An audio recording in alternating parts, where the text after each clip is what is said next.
The second leg of the Tai Chi tripod that makes it such a terrific transformational tool has to do with something called Taoist philosophy, spelled with a D or a T.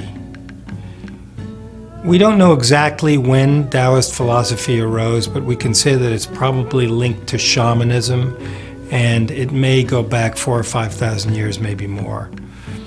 And Taoism, of course, from the name of it, is based on the concept of the Tao. Now, there's a lot of different ways to interpret what the Tao means and what it is. Some people think that it's a sort of a shamanistic Chinese word for God. Some people think of it as a philosophical word for nature. Some people think of it as evolution. Some people think of it as natural forces that may have an intelligence behind them. Rather than try to explore philosophically what the Tao is, let me give you an analogy that might help you to see how it is at work in our world and in our lives every day. If you think of for a moment of the Tao as a river, you can imagine that there's this river running through life, and it's pretty much all-inclusive. It's everywhere you turn, there's this river. And we know, all of us, that there are a lot of different ways that people deal with the forces at work in their lives. So, for example, we could say that we all know somebody who denies there is a river, who jumps in and tries to swim straight across to the other side, ignoring the fact that the current is taking them downstream. And they end up, of course, somewhere not exactly where they were going to go, but they stubbornly trudge back along the bank. There are also people who see the river, jump in, face the current, and swim until they're exhausted and sometimes even drown.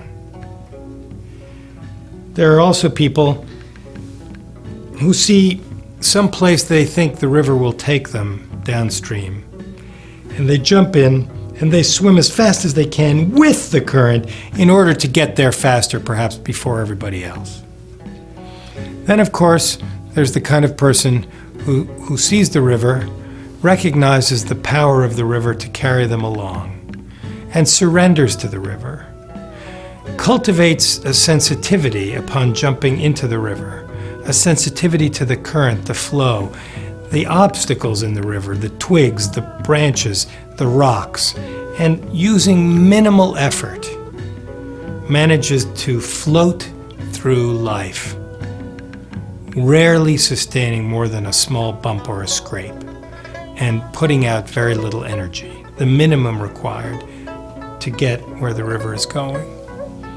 This last kind of person is the Taoist.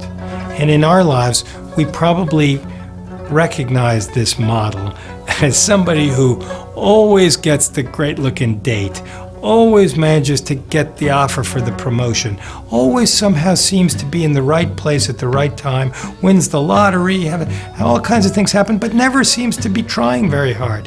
Doesn't seem to work harder than anybody else, just somehow it all seems to unfold naturally for them.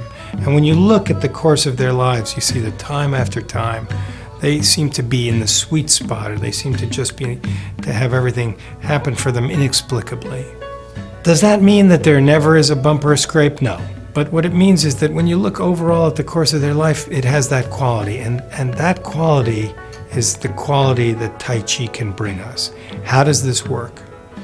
It works because Tai Chi trains us to recognize the forces at work on us and teaches us how to move with them rather than wasting energy applying our force against a larger, overwhelming force